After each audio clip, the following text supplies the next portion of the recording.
अरे थंबनेल देखकर तो आप लोगों को पता चल ही गया होगा कि आज मैं किस चीज का इतिहास बताने वाला हूं। दोस्तों, मैं हूं विष्णु ब्लॉगर 4 और आज हम बात करने वाले हैं दुनिया के 7 अजूबों में से एक यानी ताजमहल के उस पूरे इतिहास और उन छुपे हुए रहस्यों की जिनके बारे में 99% लोग नहीं जानते। वीडियो बहुत ही मज़ेदार होने वाला है, इसीलिए इसे अंत तक ज़रूर देखिएगा।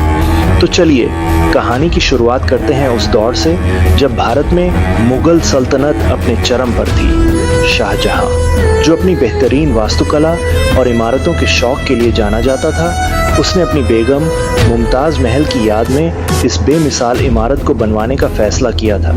कहा जाता है कि जब मुमताज़ की 14वें बच्चे को जन्म देते समय मौत हुई तो शाहजहां का दिल टूट गया था। उसी गम और बेपनाह मोहब्बत की निशानी के तौर पर 1632 में इस मकबरे का निर्माण शुरू हुआ।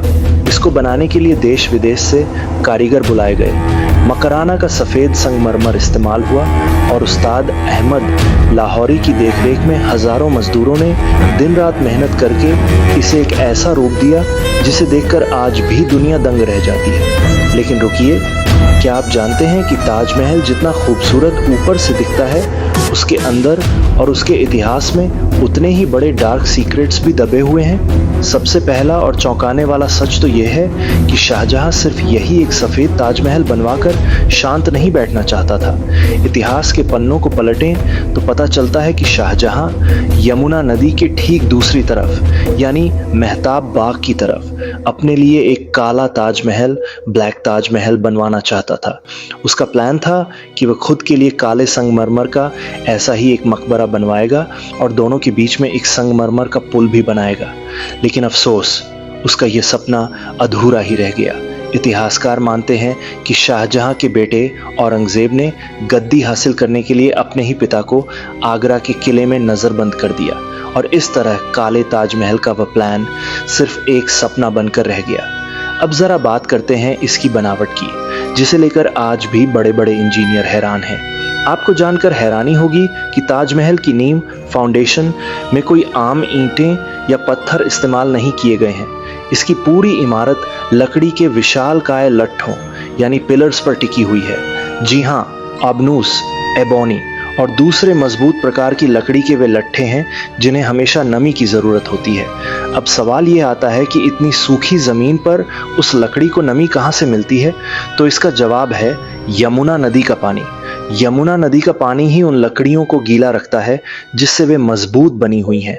वैज्ञानिक और इतिहासकार कई बार यह चेतावनी भी दे चुके हैं कि अगर यमुना नदी पूरी तरह सूख गई या उसका जल स्तर बहुत ज़्यादा गिर गया तो इन लकड़ियों में दीमक लग सकती है या वे कमज़ोर हो सकती हैं, जिससे इस पूरे अजूबे पर ख़तरा आ सकता है। इसके अलावा ताजमहल के तहखाने, बेसमेंट को लेकर भी कई कहानियाँ मशहूर हैं।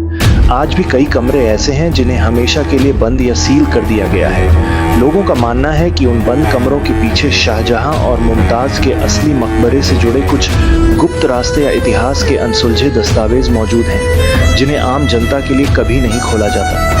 तो दोस्तों, ताजमहल सिर्फ प्यार की निशानी ही नहीं बल्कि राजनीति, अधूरे सपनों और इंजीनियरिंग का एक ऐसा अजूबा है जिसके हर कोने में कोई ना कोई राज छुपा है।